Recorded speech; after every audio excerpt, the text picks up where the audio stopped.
Minecraft. 14 years on and you're still encouraging and inspiring us to unlock our imaginations. Creative mode has always been my preferred way of building, ever since I picked up my first copy in 2013. So join me as we build a city of your dreams. That's right, we'll be building a city in creative with a twist. I make the structures, you tell me what I'm building. The possibilities are indeed endless. Welcome back to Yorcity. Last time I built St Giorgio's Italian family restaurant and left you with a poll to decide on the next building. And, yeah, we were left with a tie. In any case, this means that both the quay and City Hall will be built as part of episode 3, but in 2 parts. So without further ado, let's tackle the Yorcity Quay area.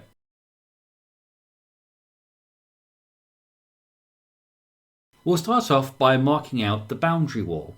This will hug the coast of this lake and clearly define the perimeter of the lot above. It will start from this steep cliff on the right and stretch right around to where it peters out on the left. This will be constructed out of polished andesite blocks. Starting 6 blocks away from the block furthest left before it starts to turn, we construct a simple 66 block straight line from here to the other side of the lake.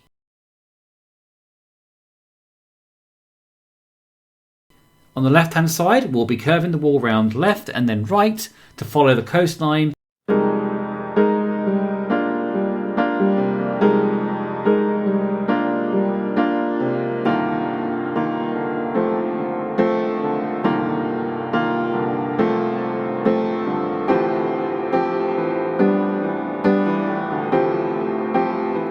In the following formation. The right side will curve right once before butting into this natural bluff.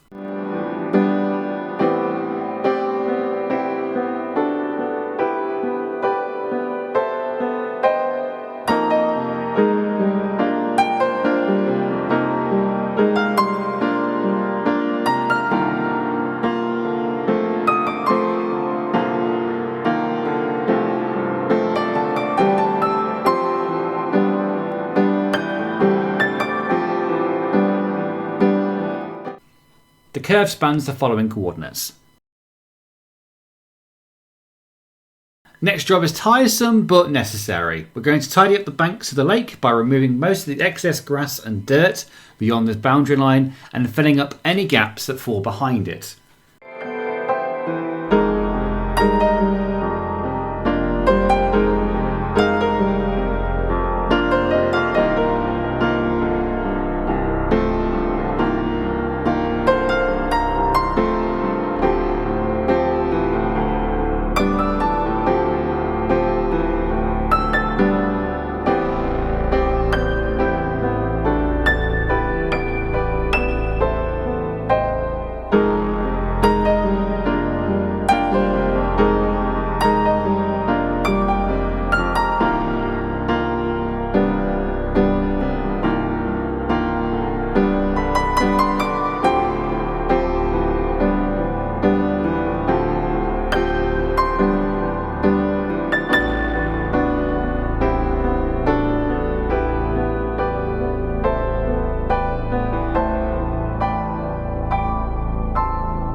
We'll leave 2 layers untouched to hold up the promenade later.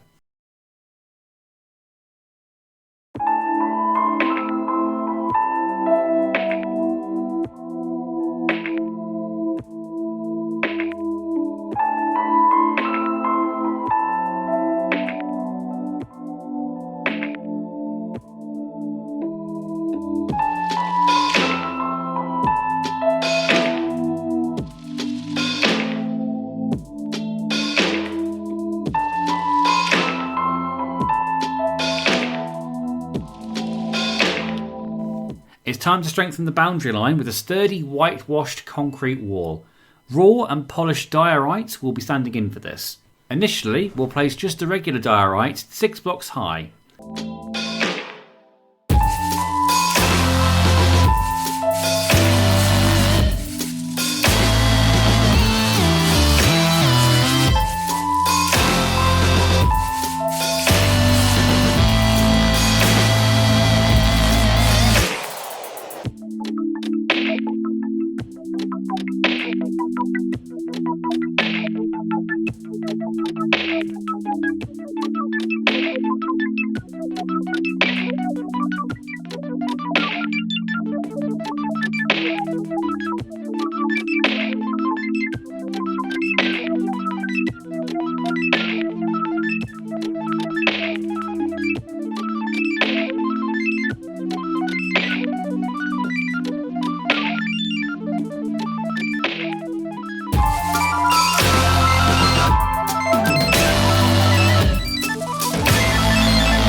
Then we'll go around again and replace the 2 lowest layers with a polished variety.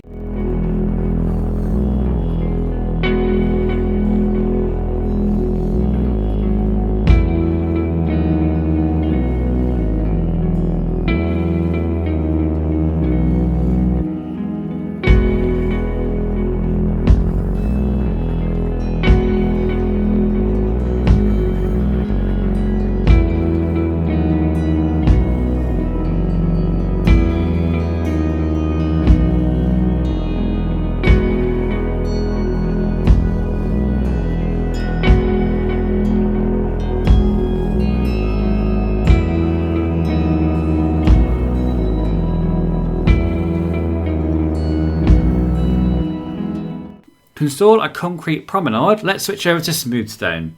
Placing this down is relatively easy. We've just got to ensure that the width of the promenade is no shorter than 5 blocks in any given direction.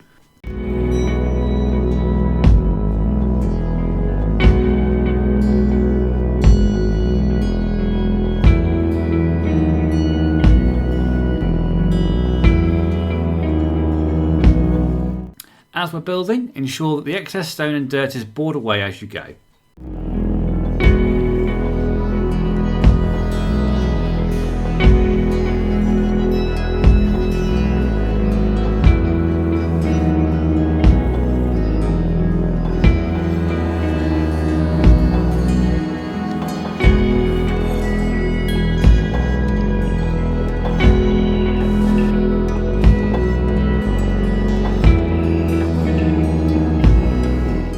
The only sticking points here are when it gets to the corners.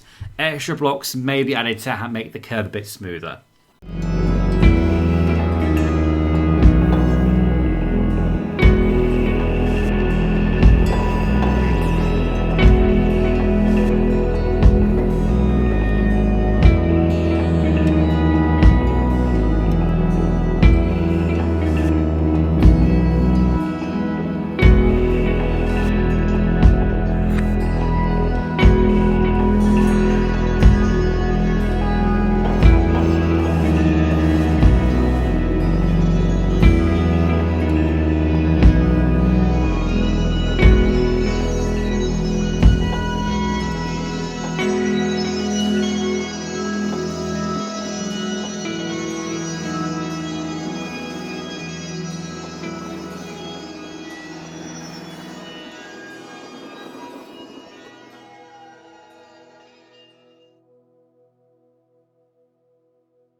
Now we need to provide access points between the city level and quayside. We'll install 3 block wide 90-degree birch staircases on either wing of the quay.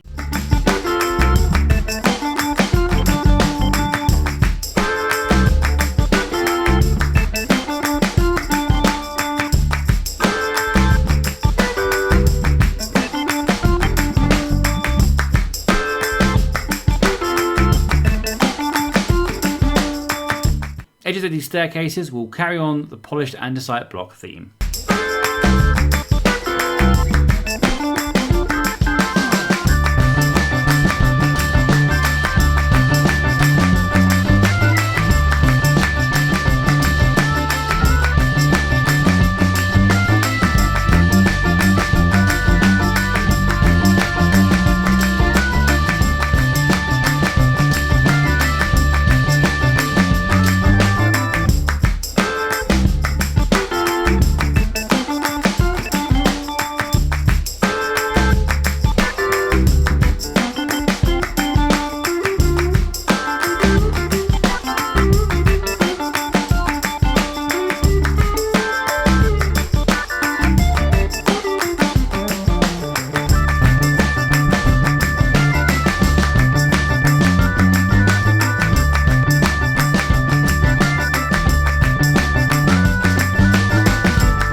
transition from sheer stone block to open water, we need to add some inverted stone block stairs at the end of the promenade.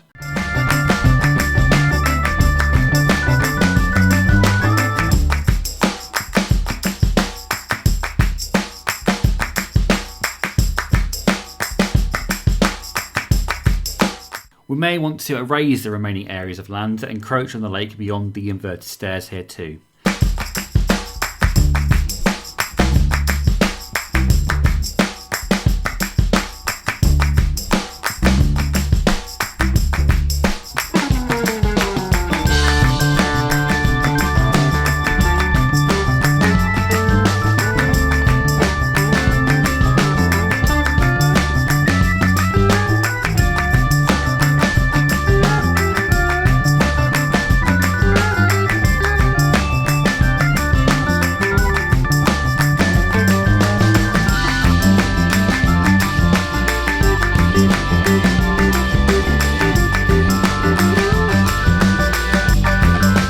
To break up this long, boring flat wall, we're going to add a semicircle of concrete in the centre.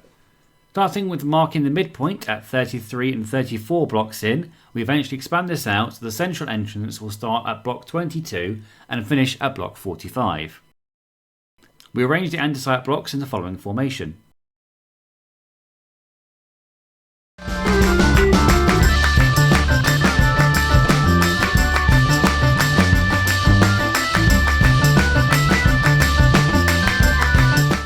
We then follow the same design from earlier to construct the walls.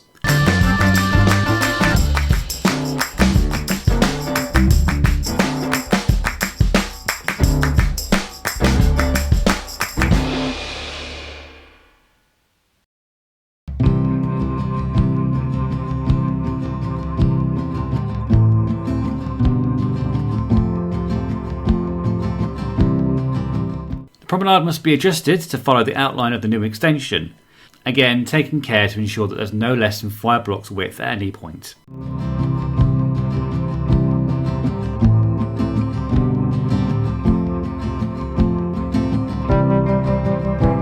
The city level of the quay will be filled in basic stone for now, but this will be amended later.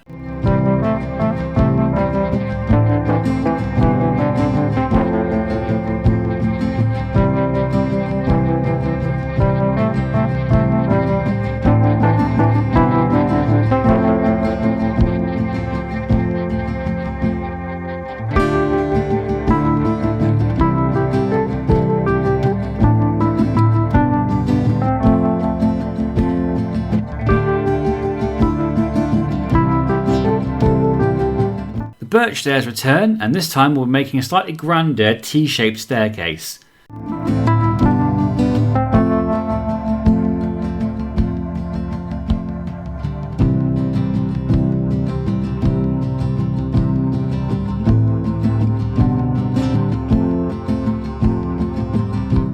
As before, the upper flights will be 3 blocks thick, however the lower staircase will be slightly wider at 4 as it fits the symmetry better.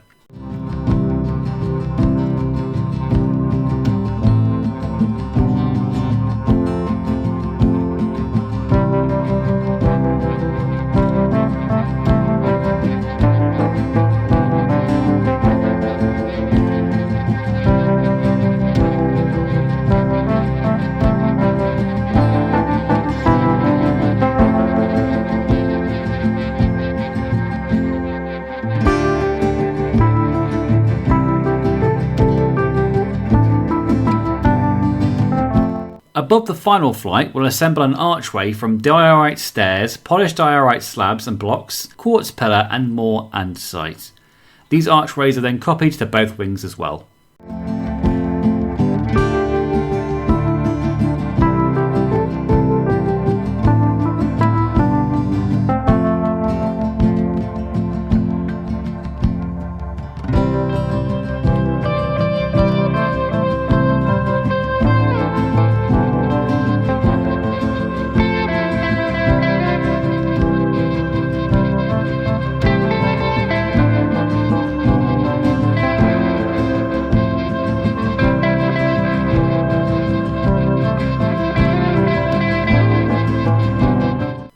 A polished tough wall fence added for safety and to protect the promenade from the elements.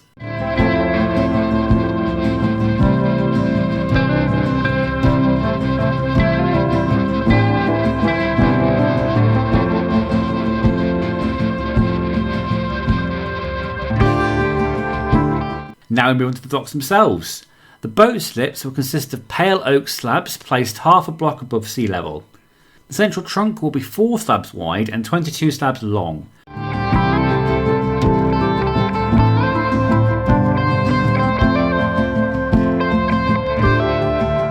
Whereas the branches will be 2 wide and 7 long. Make sure to leave a 5-block gap between each branch.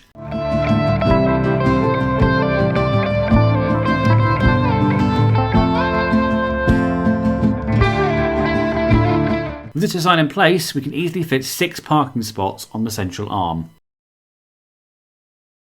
To provide a buffer against misaligned ships, we'll install 4 stripped jungle wood logs, 1 block away at the end of the central trunk, and extend these right down to the seabed.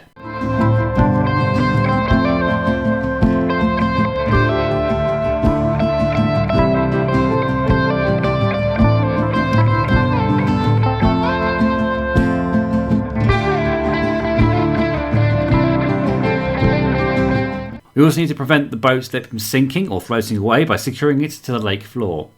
Using the same wood as before, we'll place these straddling the inside corners of each parking bay.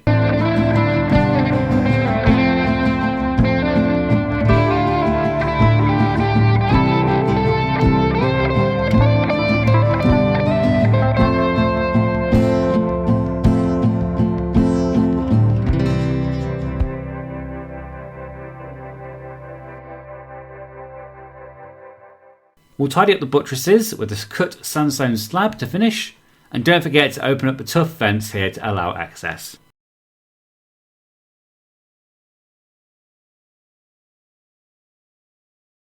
Now we just need to copy this design onto the east and west wings of the quay. The east trunk will be ever so slightly shorter at 21 blocks long to allow easier access to the rear bays.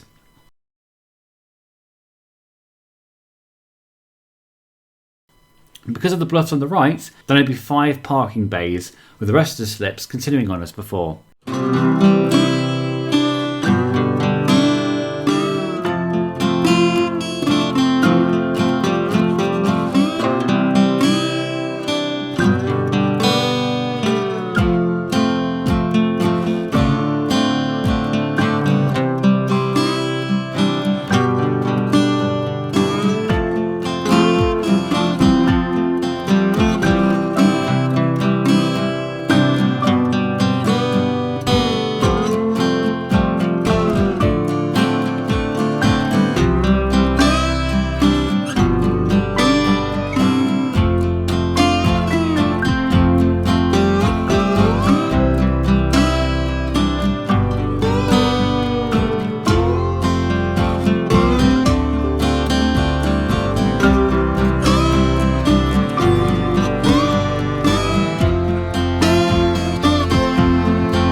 We breathed some life into the empty promenade with some benches made out of polished blackstone and spruce stairs.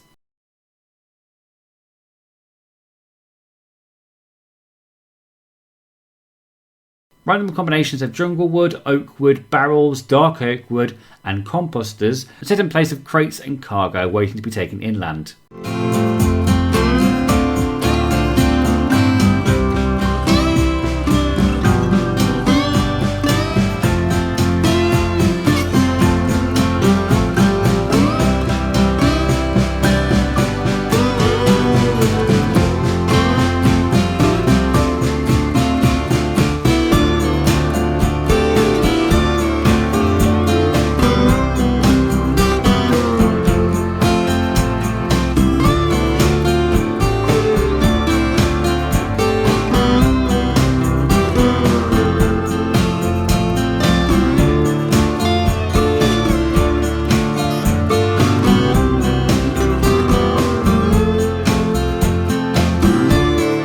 The promenade is illuminated with dark oak lampposts and soul lanterns.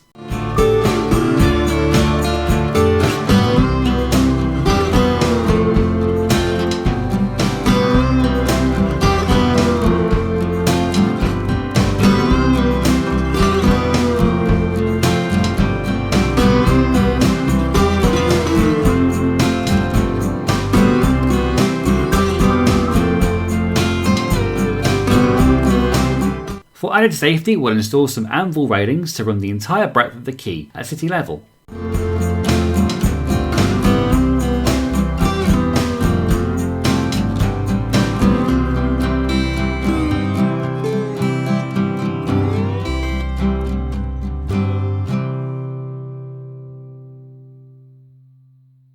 To more clearly define the city level from the quay, we're going to fill this entire rectangle of land with stone. Like so. To break up the solid grey, we'll first go around the edge with a line of tough blocks.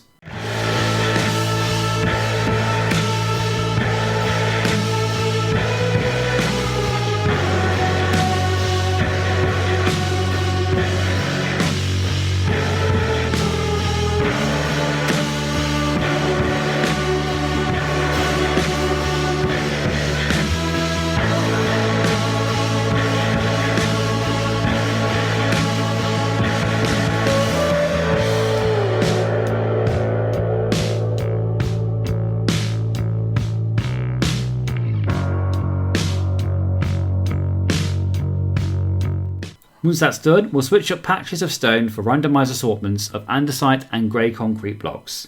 Once this is complete, it will give the city level a more weathered look.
For this next section, we'll be constructing the boats.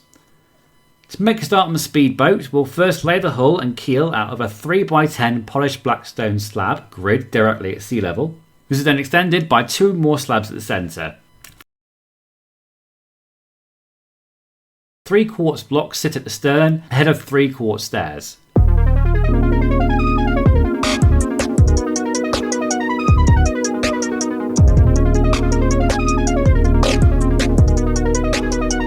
The blocks are then flanked on either side with an inverted stair below a right side up stair.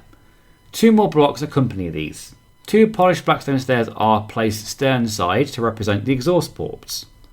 A dark prismarine slab will fill the space in between the quartz blocks as well as above the exhaust ports. Returning underwater, we'll then place 9 inverted warp stairs along the port and starboard sides of the vessel and continues at the bow on all 3 sides.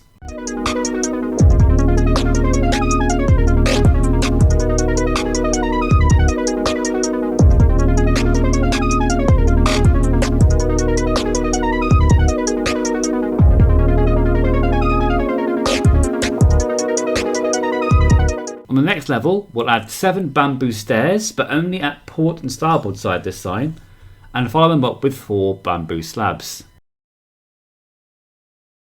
2 more bamboo slabs adorn the bow of the ship. Either side of these will go back to the warped wood slab for 5 blocks. In the gap between the slabs, we'll place a line of 9 yellow concrete blocks. Between the centre line and the sides of the ship, we'll place twin 7-block lines of blue concrete. For the driver's seat, we'll use a dark oak stair and fit the footwell with dark prismarine blocks.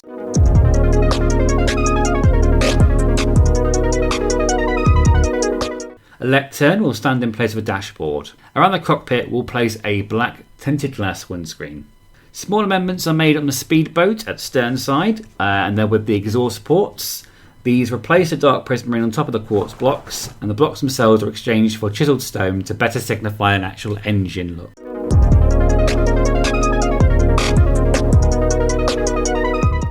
And that's the first vessel complete.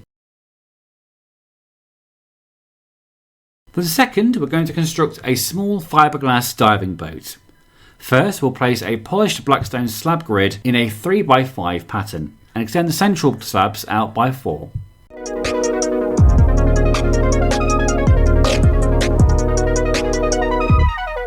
Quartz slabs are placed half a block up from the stern to form a swim platform. They are joined by 2 more in a T-shape to form the deck floor. As before, we'll place 4 inverted quartz stairs along the port and starboard sides of the blackstone slab.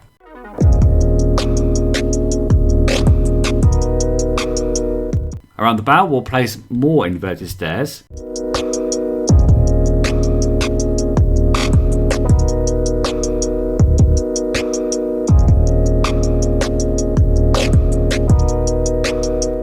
In the gap between the bow and the wider stern, we'll attach a right side up stair on either side. Between these and running almost the length of the bow, we'll place white concrete blocks. At the very last row, we'll add another line of stairs. On top of the bow, we'll add 3 tough slabs to give it a more aerodynamic scoop to look. Above the inverted stairs, we'll make a 4x5 C shape out of more concrete. Quartz stairs top off the vessel, walls at the stern. The roof supports are made out of blackstone walls at each corner. These are topped off with a full blackstone block, polished and raw slab, as well as a blackstone stair.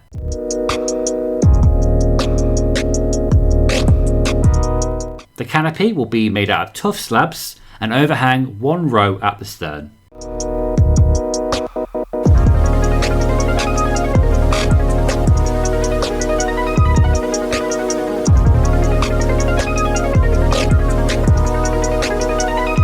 In the cabin, we line the edges in quartz block. We remove the concrete block underneath the first tough slab and fill the entryways with quartz slab. A spruce door blocks off the cabin. In the remaining spaces, we install 2 quartz stairs to act as extra seating. The driver's seat is polished blackstone stair, and the couch and rear seats are inlaid with stone brick. Another lectern forms the steering wheel and the dash.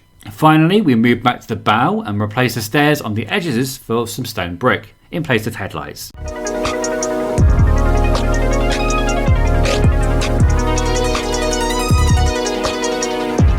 The final boat we'll be making today will be an unassuming dinghy. We start off with a 2x4 rectangular polished blackstone slab. At the port side of stern, we place a deep slate brick wall in the water to act as a rudder, followed by 2 more above the blackstone. An anvil on top will take the place of an outboard engine. The inflatable beams will be built out of inverted polished blackstone brick stairs. 4 of these will directly flank the blackstone slabs. At the bow, we'll place twin red smooth sandstone stairs. On the reverse side, we will place 2 inverted stairs. The inverted polished blackstone brick stairs will continue up to the sandstone, where they will turn 90 degrees inwards. Polished blackstone brick slabs will sit atop these and snake around the bow of the dinghy, with the exception of the corners. A passenger seat is installed from red smooth sandstone slab and added to the bow as well.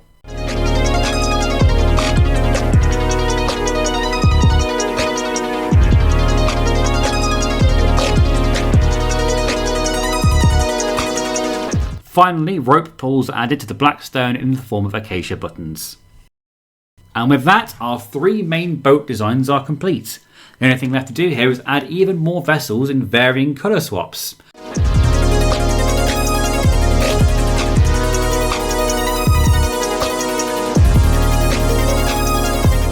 A polished blackstone stair railing,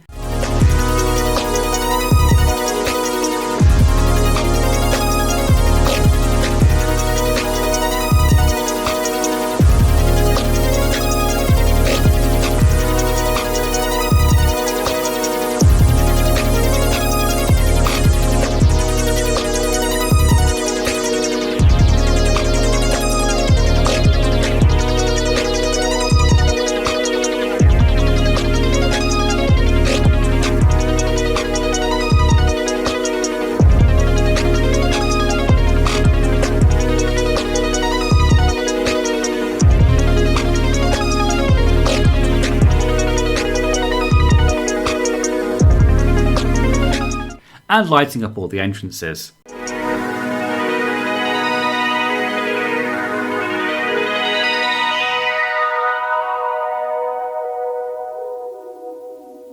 Now let's have a final walk through the tranquil quay area to truly appreciate its beauty.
Now, before I let you go, the quay needs a name. And as there'll be no building vote until the end of episode 3B, I'm going to let you guys at home vote on this instead. Will the quay be called Ivory Anchor Harbour, the White Docks, Torus Bay, Sweetroll Lake Levee, or Yorcity Quay? Turn off in the comments below or on our Discord server with your favourites. Voting will finish at the end of the month, so get those comments and Discord votes coming in. I will see you in episode 3B.